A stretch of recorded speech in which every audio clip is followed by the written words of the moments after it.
레위기 19장 2절의 말씀,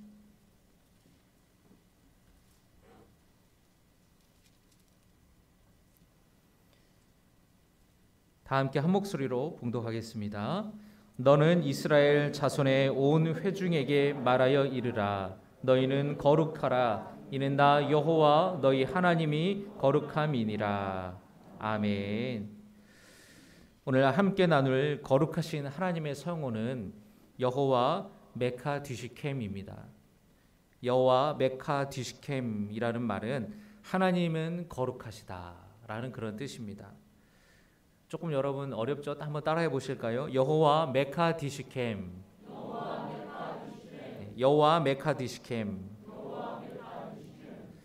여호와 이레, 여호와 샬롬, 여호와 니시, 이런 하나님의 성호는 들어봤는데 아마 여호와 메카디시켐이라는 이 말은 아마 처음 들어보시는 분도 계실 거예요.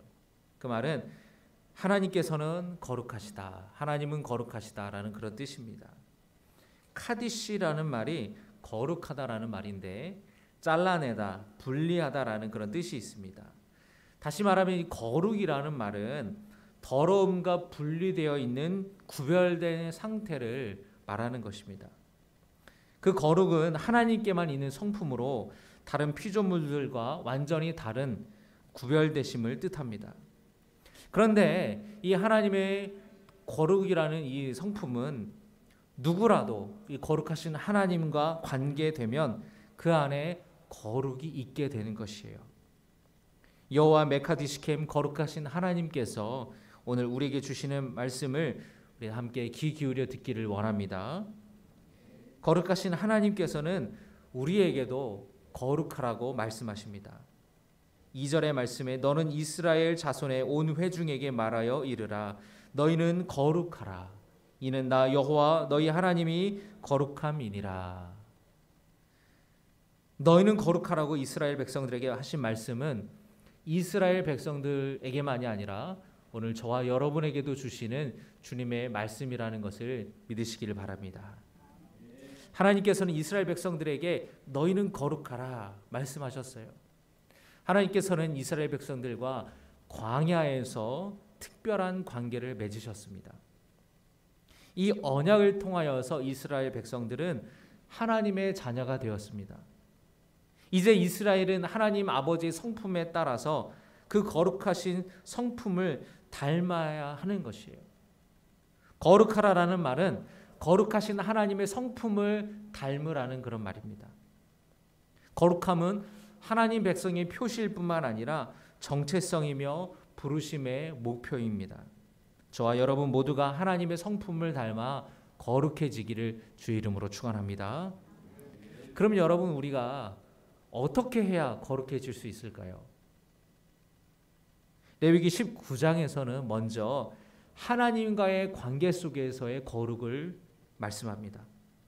그리고 그 다음으로는 세상 속에서의 거룩한 삶에 대한 규정을 말씀하고 있어요. 그러니까 종교적인 차원, 신앙적인 차원에서의 거룩이 있고 실제적인 우리 삶의 차원에서의 거룩이 있는데 두 가지는 분리되지 않는 것입니다. 거룩함을 실천하는 것은 하나님 앞에서뿐만 아니라 실제적인 삶의 자리에서 다른 사람들에게서 나타나야 되는 것이에요. 그리고 이 거룩의 실천은 소극적인 것이 있는데 적극적인 차원의 것으로 우리가 나아가야 됩니다. 소극적인 차원의 것은 어떤 것이 있냐면, 예를 들어서 부정한 것을 멀리하는 거예요. 율법에 따르면은 유대인들은 어떤 특정한 음식들이 부정해서 먹지 말라고 하나님이 하셨지 않습니까? 그래서 그것을 멀리하는 것, 또는 죽은 시체를 만지지 않는 것, 부정한 것을 멀리하는 것은 소극적인 차원에서의 이 거룩을 실천하는 것입니다. 근데 적극적인 차원에서의 거룩의 실천이 뭐냐면 사랑과 자비를 실천하는 거예요. 우리가 소극적인 차원에만 머무는 것이 아니라 이 거룩을 적극적인 차원에서 실천하는 주님의 자녀들이 되기를 바랍니다. 먼저 신앙적인 차원에서 우리가 거룩해지는 것은 가장 중요한 것이 뭐냐면 안식일을 지키는 것입니다. 한번 따라해 보실까요? 안식일을 지키는 일. 네. 레위기 19장 3절의 말씀을 보면은 나의 안식일을 지키라 말씀하셨습니다. 또 출애굽기 31장 13절에 제가 봉독합니다. 너희는 나의 안식일을 지키라. 이는 나와 너희 사이에 너희 대대의 표징이니 나는 너희를 거룩하게 하는 여호와인 줄 너희가 알게 함이라. 이 안식일 규정은 대대로 지킬 규정이라고 하였습니다.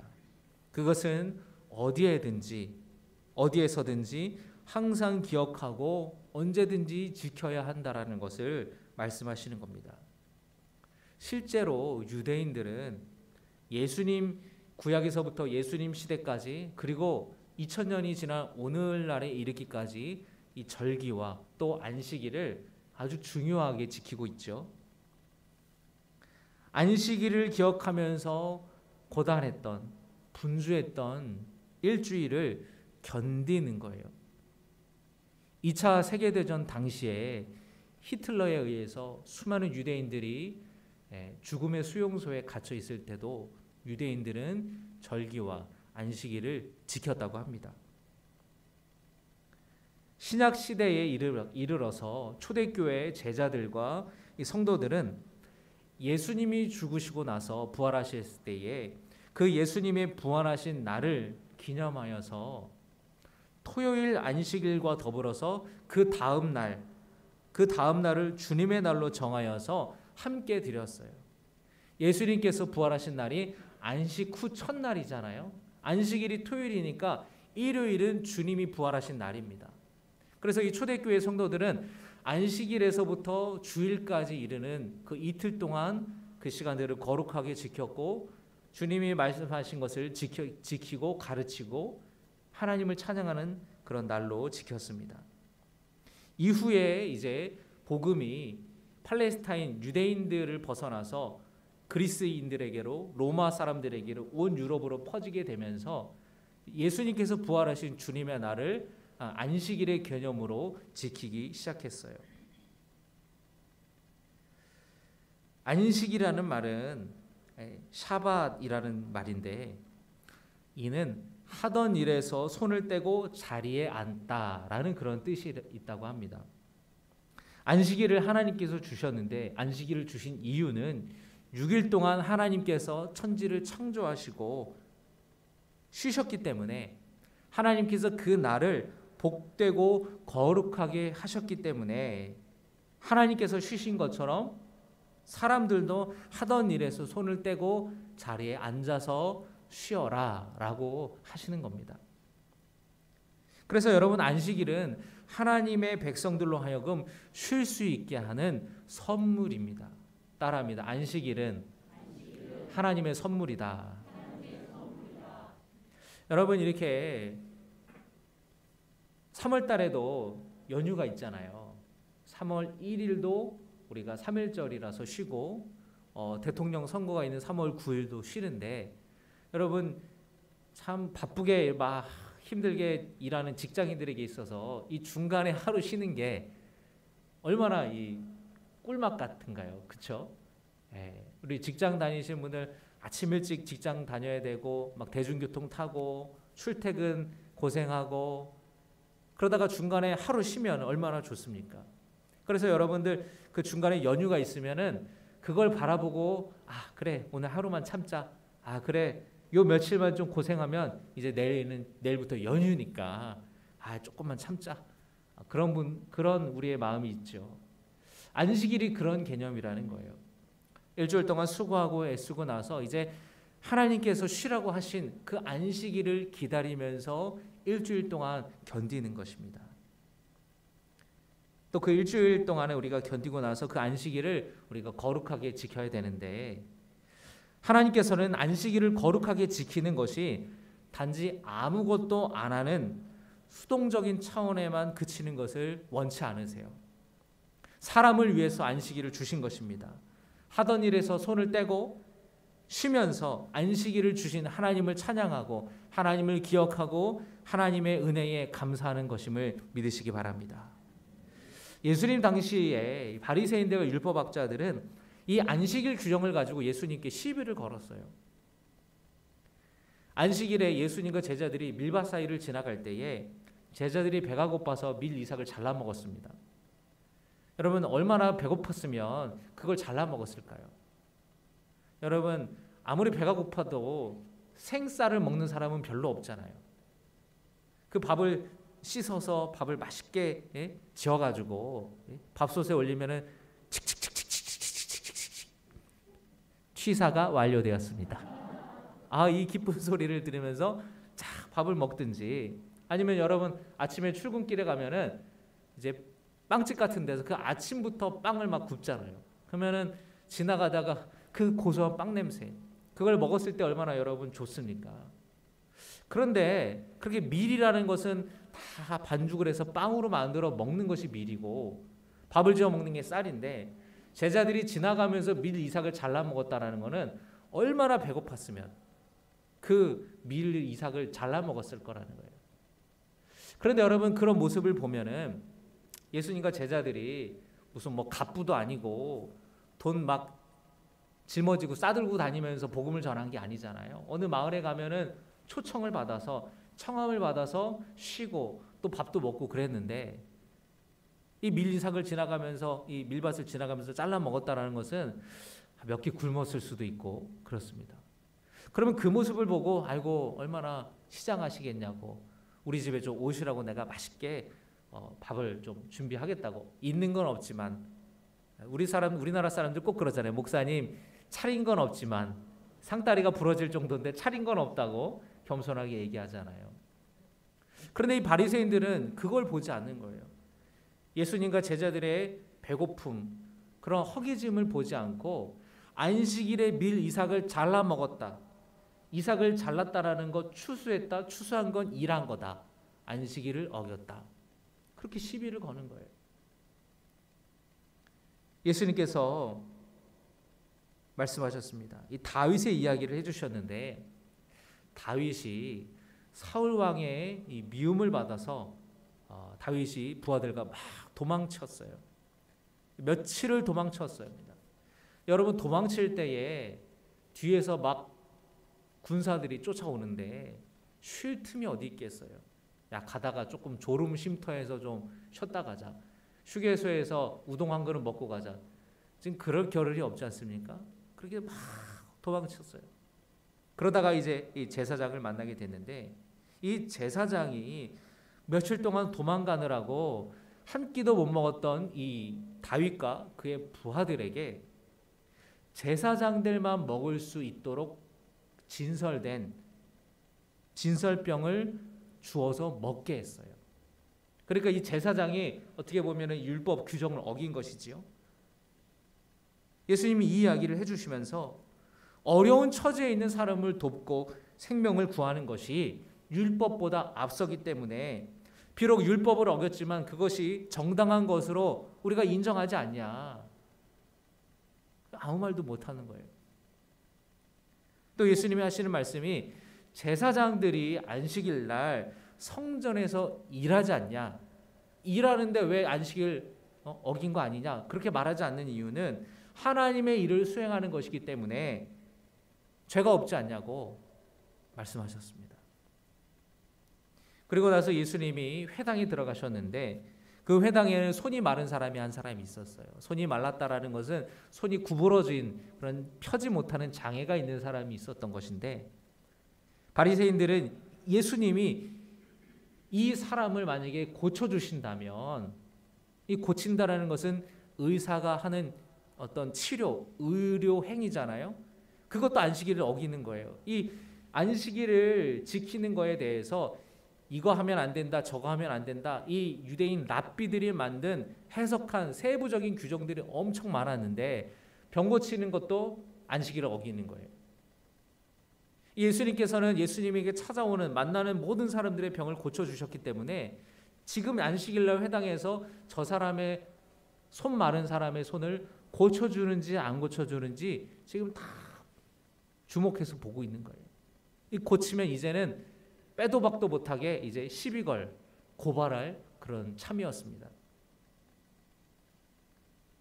안식일에 병 고치는 것이 옳습니까? 예수님은 안식일을 할지라도 자기 기르던 양이 구덩이에 빠졌으면 건져내지 않겠냐라는 거 말씀하세요. 지나가다가 자식이 여러분 구덩이에 빠졌어요. 그러니까 안식일이라고 해서 아들아 오늘 하루만 기다려라. 아빠가 12시 땡 하면 너 건지러 올게. 그런 자식, 그런 부모가 있냐라는 거예요. 없지 않습니까? 양이 빠지면은 그 생명을 구해야 돼요. 밤새 놔두면은 들짐승이, 이 사나운 짐승들이 다 잡아먹기 때문에 그래요. 자식이 빠졌어요. 가만히 내버려 두면 그게 부모입니까? 말도 안 되는 것이죠. 이 말씀을 예수님이 하시고 그를 고쳐 주셨습니다. 그러니까 지금 바리새인들은 안식일을 지키는 그 세세한 규정을 따지느라고 정작 이 안식일을 하나님께서 만드신 그 목적, 그 본질, 사람들을 향한 하나님의 그 사랑과 자비를 잃어버리고 마른 거예요. 법과 규칙만 남겨져 있고 그 규정을 지켜야 하는 목적, 그것을 만드신 본질을 잃어버렸습니다. 예수님께서는 가만히 앉아서 아무것도 하지 않는 그것이 안식일을 지키는 것이 아니라 적극적으로 선을 행하는 것, 안식일을 거룩하게 지키는 것이라고 말씀하시는 겁니다. 안식일은 사람을 위해서 하나님이 내리신 선물인데, 사랑의 선물인데 정작 사람과 사랑이 빠져버리는 바람에 규정만 남아있는 껍데기밖에 남지 않은 겁니다. 우리가 주일을 안식일로 거룩하게 지키고 있는데 여러분, 안식일은 아무것도 안 하는 것이 아닙니다. 하나님의 사랑을 기억하고 감사하며 기뻐하는 것임을 믿으시기를 바랍니다. 그래서 우리는 이렇게 모여서 예배하는 거예요. 또 여러분, 생명을 살리고 선을 실천하는 날입니다. 여러분, 남을 돕고 선을 행할 수 있기를 주의 이름으로 축원합니다. 광야에서 살던 이스라엘 백성들에게 하나님께서는 만나와 메추라기를 매일 주셨잖아요. 매일매일 주신 이유에 대해서 제가 지난번에 설명을 드렸죠. 한꺼번에 주시지 않고 번거롭게, 귀찮게 매일매일 그날의 양식을 거두라고 하신 이유는 오늘 주셨던 그 만나를 내일도 변함없이 주실 것을 믿는 그 믿음과 신뢰를 훈련하기 위함이었다고 말씀드렸습니다. 그런데 일주일 중에 딱 하루는 이틀치를 거두게 하셨어요. 하루치만 거두게 했는데 이틀치를 거두게 하신 날이 있습니다. 그것은 바로 안식일 전날이었어요. 안식일에는 이제 거두는 것이 일을 하는 것이니까 일하지 말고 쉬라고 하나님께서는 그 전날 이틀치를 주셨습니다. 그래서 그 안식일에는 그 전날 미리 거두었던 그 만나를 먹으면서 온 가족이 함께 둘러앉아서 하나님께서 베풀어 주신 만나를 먹고 하나님을 찬양하고 예배하는 시간을 가졌다라는 것입니다. 여러분, 우리가 주일이 그런 시간이 되었으면 좋겠습니다. 할렐루야. 우리 온 가족이 함께 예배하면서 지난 한 주간 동안 주님이 베풀어 주신 은혜를 기억하고 감사하고 또 시작될 한 주간도 주님이 동행하여 주실 것을 믿고 주님께서 주시는 능력을 기억하면서 감사하는, 하나님을 신뢰하는 것을 다짐하는 날이 되기를 바랍니다. 우리 모두 그렇게 안식일을 거룩하게 지키시기를 주의 이름으로 축원합니다. 또 우리는 하나님의 자녀로 거룩해지기 위해서 실제적인 삶의 차원에서 거룩을 실천해야 돼요. 여러분, 19장 3절의 말씀에 보면은 너희 각 사람은 부모를 경외하고 라고 되어 있습니다. 십계명에는 부모를 공경하라고 되어 있죠. 오늘 말씀은 부모를 경외하고 라고 되어 있습니다. 하나님께서는 부모를 경외하는 것과 거룩한 것을 연결시켜서 말씀하고 계세요. 앞서 말씀드렸다시피 거룩은 구별된, 분리된 이란 뜻입니다. 거룩하신 하나님의 자녀로서 세상과 다르게 구별된 자녀로서 부모를 잘 존중하고 섬기라고 하나님이 말씀하셨습니다. 여러분, 우리 부모들을 잘 섬길 수 있기를 주의 이름으로 축원합니다. 부모를 공경하는 자녀들에게 하나님이 복 주시고 장수하는 은혜를 주심을 믿으시기를 바랍니다. 이어서 나오는 말씀을 보면은 9절과 10절을 여러분 보시면요, 가난한 자들에 대한 배려를 볼 수 있어요. 추수할 때에 모퉁이까지 싹 다 거두어 드리지 말라는 겁니다. 그리고 추수하다 보면은 이삭들이 떨어지는데 그거를 줍지 말라는 거예요. 포도원의 열매를 추수할 때도 마찬가지입니다. 가난한 사람들이 이 떨어진 이삭이나 열매들을 주워갈 수 있도록 배려하는 거예요. 하나님께서 말씀하셨어요. 아니, 어쩌면 사실은 밭이나 포도원의 주인들이 다 추수해서, 그리고 추수한 것 중에서 가난한 사람들에게 나눠줘도 되잖아요. 그런데 그렇게 하지 않는 이유는, 만약에 그렇게 한다면 그것을 받는 사람들이 수치심을 느낄 수도 있고 또 자존심을 상할 수도 있지 않습니까? 그래서 하나님께서는 가난한 자로 하여금 스스로 이삭을 줍는 그 수고를 통하여서 그 대가를 가져가게 하시는 거예요. 예전에 여러분, 이게 교회에 있으면요, 여러분들은 주일날만 예배 드릴 때 교회 오지만, 교회 이렇게 있으면은, 지금은 우리가 코로나 때문에 문을 이제 다 개방을 하지는 못하잖아요. 근데 개방을 해놓으면은 많은 사람들이 교회를 찾아옵니다. 구걸하는 분들도 도움을 요청하시는 분도 있는데, 근데 사실 주일날 찾아오는 경우는 별로 없는데, 주일 예배 끝나고 허름한 행색의 어떤 분이 찾아오시는 거예요. 그래서 검은 비닐봉지에서 뭘 꺼내서 이 칫솔 세트를 사라고, 여러분 전철을 타고 다니면은 그곳에서 물건 파는 사람들처럼 이제 칫솔을, 보니까 좋은 것도 아니에요. 10,000원 주고 이제 10,000원이라고 하면서 사라는 거예요. 그래서 이제 교회 장로님이 이 물건은 괜찮다고 하면서 이제 10,000원을 그냥 주시려고 하니까 막 버럭 성질을 내는 거예요. 내가 그지인 줄 아냐고 말이지. 그냥 받는 거는 자존심 상한다는 거예요. 물건을 이제 팔고 돈을 받는 거는 상관이 없는데 그냥 받는 거는 내가 싫다는 거예요. 자존심이 상하는 거예요. 하나님께서 성경 오늘 말씀에 이스라엘 백성들에게 하신 말씀이 가난한 사람들을 배려하라는 거예요. 그래서 내가 직접 주는 게 아니라 그들 스스로가 그냥 거저받는 것이 아니라 이 작은 수고를 통하여서 수확을 할 수 있게끔 가만히 그것들을 다 거두지 말라고 말씀을 하셨습니다. 레위기 19장 11절의 말씀을 보면은 또 도둑질하지 말고 거짓말하지 말라고 말씀하세요. 하나님의 백성들의 거룩은 말과 행실에 있어서 정직함으로 표현되어야 함을 믿으시기를 바랍니다. 또 여러분 13절과 14절에 보시면은 이웃을 착취하지 말라고 되어 있어요. 그리고 품꾼의 삭을 밤새 갖고 있지 말라고 하십니다. 요즘에 여러분 이런 못된 어른들에 대한 뉴스를 보게 되죠. 편의점에서 한 대학생이 아르바이트를 막 열심히 했어요. 아르바이트를 이제 하고 이제 아르바이트를 이제 그만두겠다 하고 그만뒀는데, 그러면 이제 편의점 사장이 그동안 수고한 거에 대한 거를 정산을 해서 알바비를 줘야 되잖아요. 근데 주질 않는 거예요. 근데 이 어린 학생이 문자를 하고 또 전화도 해도 연락도 안 하고 말이지. 욕을 막 하더라는 겁니다. 그래서 그런 비슷한 뉴스들이 이제 보도가 된 것을 기억이 납니다.